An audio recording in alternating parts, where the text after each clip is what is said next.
We often think that when we finish our PhDs, it's going to be like this wonderful moment of clarity and confidence and suddenly sure that we can take on the world because we've actually done this huge thing that we've been working for all this time.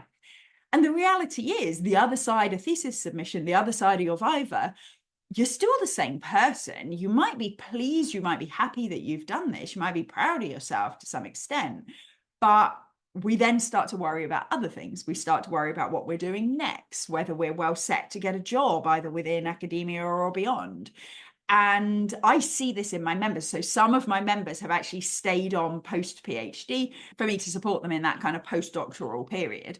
And so I got a question from one of my members who is post PhD. She is now doctor.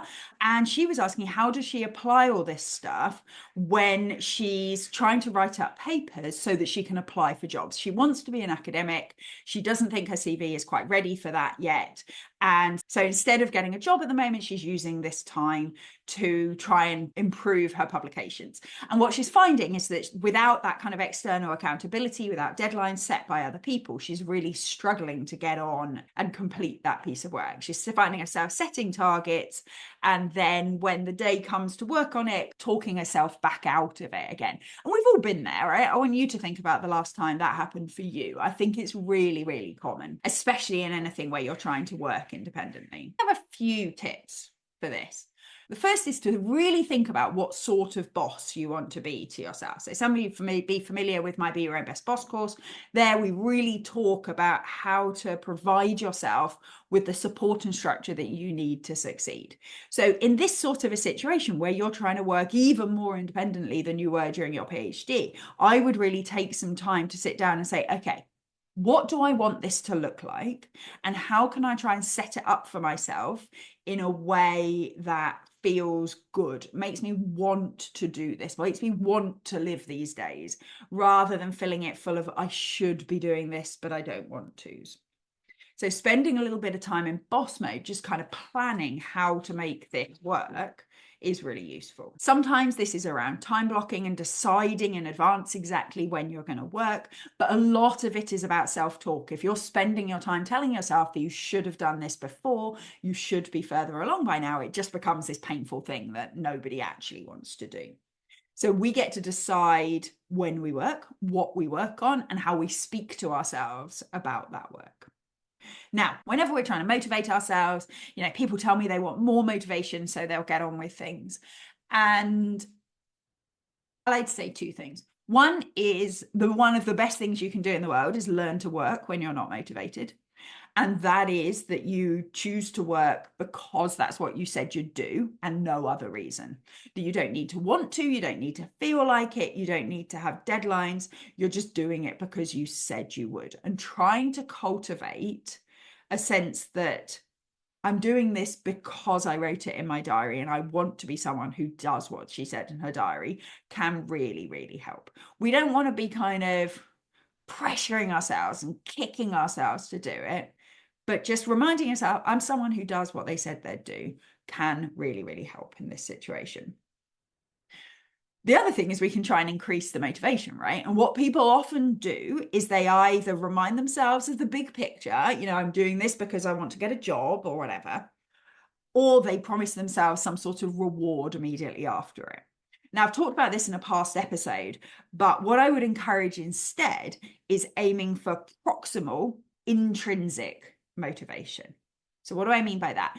Intrinsic motivation is to do with the enjoyment and motivation by the task itself. So rather than I'm going to complete this piece of work because then I get to spend the evening with my friends, or I'm going to complete this piece of work because it will get me a job, we try and channel a sense that I'm completing this piece of work because I value this piece of work and because I enjoy the process of writing it. And this is especially true if you want to be an academic. Writing these papers is going to be a part of your life for the rest of your career. So we need to channel a sense that we actually like doing this. Because if we don't like doing this, we might want to reconsider that whole academic career thing. Okay. Now, for most of you, I think you do actually like doing it. You just don't like the negative self-talk and the judgment and the pressure that comes along with it. So we get to remind ourselves of all that intrinsic motivation, how lucky we are to be able to write this stuff that's about something we care about, that's about something we chose for reasons we want to, for the benefits of our own career. And we get to delve in and be an academic and sit at our desk and do our thing. That can be hugely, hugely motivating. So remind yourself of those intrinsic reasons why the actual process of doing this thing is so nice. And the reason I'm saying proximal rather than distal, distal would be things that are important to you in the future. Proximal are the benefits you get right now. So an equivalent here in exercise is a distal motivator to exercise will be so that you're healthier in old age. Now, I'm getting to an age where that's starting to feel proximal, right? So for me, that's starting to become a key motivator. But for many of you, it won't be. It's something that's too far in the future to make you want to do something that feels a bit uncomfortable now. A proximal motivator for exercise would be something like, I always feel better when I move my body. It's such a nice sensation to have been outside running and to come back in and be all warm and cozy. The mental health benefits of exercise are another one. I always feel much clearer in my mind after I've exercised, for example. So this is where, again, you're reminding yourself of the benefits you're going to get from this immediate piece you're going to do. Oh, I'm going to feel so good when this bit's written. It's going to be so fun to really straighten out what I'm doing in this part of the task. So try and make your motivations proximal and intrinsic. The final thing to say is if you are repeatedly telling yourself that you want to do something, and you are not doing it, there is another decision. You can just decide you're not going to do it. If you actually just don't want to write this paper, don't apply for jobs without the paper. Will it make it more difficult to get the job? Maybe, but you're not writing it anyway, so you may as well just decide you're not going to. And you're going to put your efforts into applying for jobs and making yourself marketable in other ways. Same for exercise, to be fair. If you're repeatedly telling yourself you should be exercising and you're not exercising, you might as well just not decide to exercise. Now, often we respond to that with horror. It's like, no, but I really want to. It's like, okay, why? Why do we really want to? Then how do we make it happen? But it's when we're in this murky middle where we're definitely not ready to say we're not going to do this thing, but equally we're not doing it either, then it's just unpleasant. You're not getting any of the benefits of doing it. And you're getting all this extra self-judgment because you're not. So you can just decide not to do it.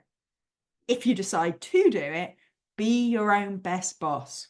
Structure it, speak to yourself well, be proud of yourself when you complete things, recognize the stuff you are getting done, and chip away and get this done.